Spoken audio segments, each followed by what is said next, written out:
Beloved listener, tonight we continue our journey through the book of Job, entering chapters 25 through 31. In these chapters, the long arguments between Job and his friends begin to reach their end. Their explanations have grown thin. Their answers have not healed him, and their certainty has not brought peace. Now Job speaks from the depth of his sorrow. He remembers the days when his life was filled with honor, blessing, and light. He grieves what has been taken from him. He speaks honestly about his pain, and he holds firmly to the integrity of his heart before God. This is a sacred moment in Job's story, a moment when human answers run out, but the soul still waits for God. If you have ever come to the end of explanations, if you have ever felt that no human words could carry the weight of your pain, if you have ever waited in silence, longing for God to answer, may these chapters meet you gently tonight as we listen to Job chapters 25 through 31. May God's word quiet your thoughts, steady your heart, and remind you that even when answers feel far away, the Lord still sees you in the night. So now lie back, breathe slowly, and let these ancient words guide you into deep and peaceful rest. Let us begin. Job, chapter 25. Then answered Bildad the Shuhite, and said, Dominion and fear are with him. He maketh peace in his high places. Is there any number of his armies? And upon whom doth not his light arise? How then can man be justified with God? Or how can he be clean that is born of a woman? Behold, even to the moon, and it shineth not. Yea, the stars are not pure in his sight. How much less man that is a worm, and the Son of Man, which is a worm? Chapter 26. But Job answered and said, How hast thou helped him that is without power? How savest thou the arm that hath no strength? How hast thou counseled him that hath no wisdom? And how hast thou plentifully declared the thing as it is? To whom hast thou uttered words, and whose spirit came from thee? Dead things are formed from under the waters, and the inhabitants thereof. Hell is naked before him, and destruction hath no covering.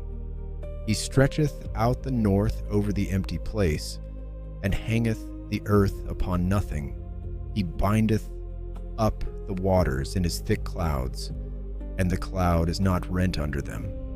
He holdeth back the face of his throne, and spreadeth his cloud upon it.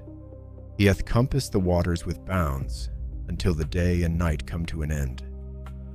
The pillars of heaven tremble and are astonished at his reproof. He divideth the sea with his power, and by his understanding he smiteth through the proud. By his spirit he hath garnished the heavens. His hand hath formed the crooked serpent. Lo, these are parts of his ways. But how little a portion is heard of him. But the thunder of his power who can understand? Chapter 27. Moreover, Job continued his parable and said, As God liveth, who hath taken away my judgment, and the Almighty, who hath vexed my soul. All the while my breath is in me, and the Spirit of God is in my nostrils. My lips shall not speak wickedness, nor my tongue utter deceit. God forbid that I should justify you. Till I die, I will not remove mine integrity from me. My righteousness I hold fast and will not let it go. My heart shall not reproach me so long as I live. Let mine enemy be as the wicked, and he that riseth up against me as the unrighteous. For what is the hope of the hypocrite, though he hath gained, when God taketh away his soul? Will God hear his cry when trouble cometh upon him? Will he delight himself in the Almighty? Will he always call upon God? I will teach you by the hand of God. That which is with the Almighty will I not conceal. Behold, all ye yourselves have seen it. Why then are ye thus altogether vain? This is the portion of a wicked man with God, and the heritage of oppressors, which they shall receive of the Almighty. If his children be multiplied, it is for the sword, and his offspring shall not be satisfied with bread. Those that remain of him shall be buried in death, and his widows shall not weep. Though he heap up silver as the dust, and prepare raiment as the clay, he may prepare it, but the just shall put it on, and the innocent shall divide the silver. He buildeth his house as a moth, and as a booth that the keeper maketh. The rich man shall lie down, but he shall not be gathered. He openeth his eyes, and he is not. Terrors take hold on him as waters. A tempest stealeth him away in the night.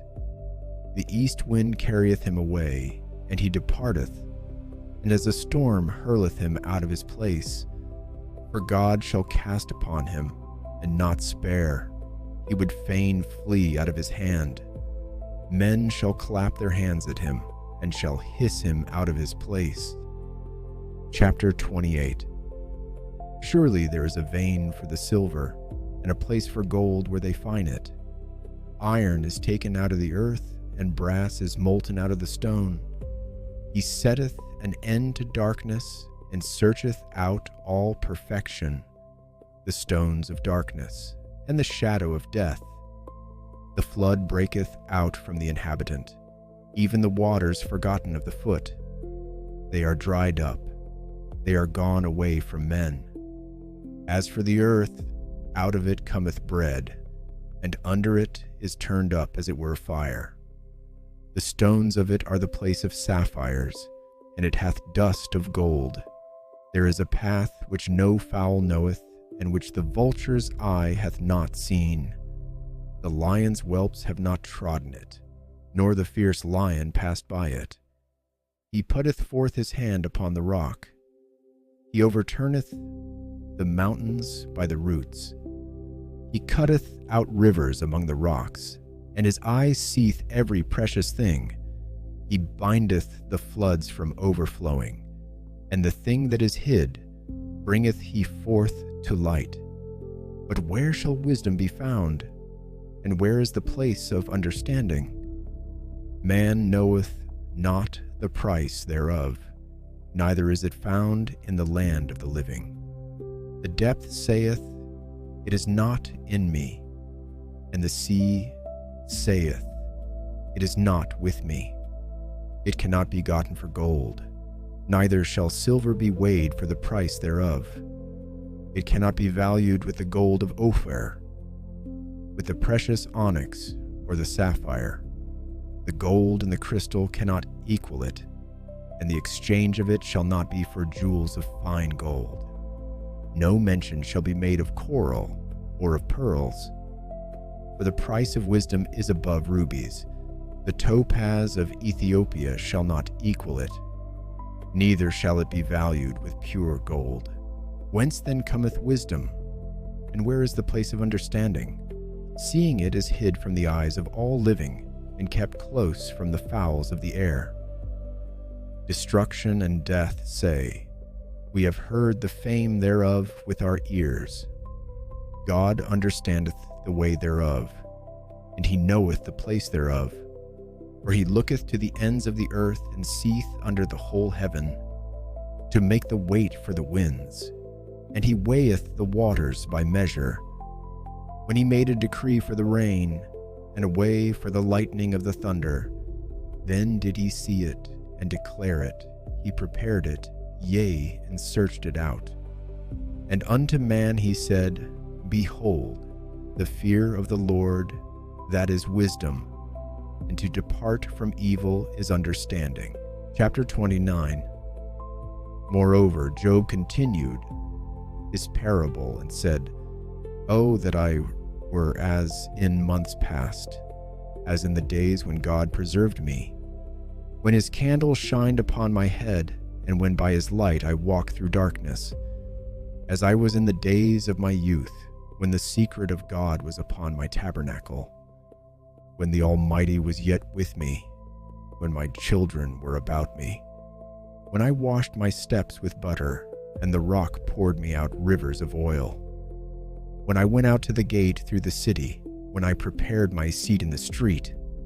The young men saw me and hid themselves, and the aged arose and stood up. The princes refrained talking and laid their hand on their mouth. The nobles held their peace, and their tongue cleaved to the roof of their mouth. When the ear heard me, then it blessed me, and when the eye saw me, it gave witness to me, because I delivered the poor that cried, and the fatherless, and him that had none to help him. The blessing of him that was ready to perish came upon me, and I caused the widow's heart to sing for joy. I put on righteousness, and it clothed me. My judgment was as a robe and a diadem. I was eyes to the blind, and feet was I to the lame. I was a father to the poor, and the cause which I knew not I searched out. And I break the jaws of the wicked, and pluck the spoil out of his teeth. Then I said, I shall die in my nest, and I shall multiply my days as the sand. My root was spread out by the waters, and the dew lay all night upon my branch. My glory was fresh in me, and my bow was renewed in my hand. Unto me men gave ear, and waited, and kept silence at my counsel. After my words they spake not again, and my speech dropped upon them.